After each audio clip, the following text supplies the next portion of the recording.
So our today's question is the correct order of N compounds in its decreasing order of oxidation state is. So let's see the oxidation state.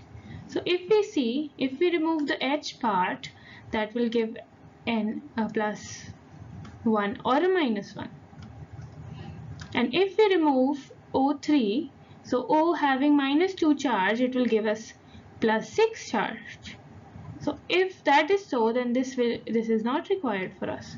So N will have a plus 5 charge. Similarly, if we remove this O having a minus 2 charge, N will get a plus 2. N2 has no charge, and in this one, if we remove Cl, that will give plus 1 charge, and if we remove the H, we get a minus 4 charge because there are 4. So that's a minus 3 charge.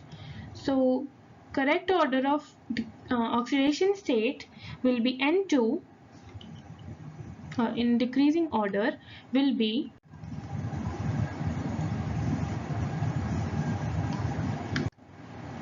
HNO3, then we'll have a NO which is plus 2, then a N2 and then a NH4Cl. So it's option number A.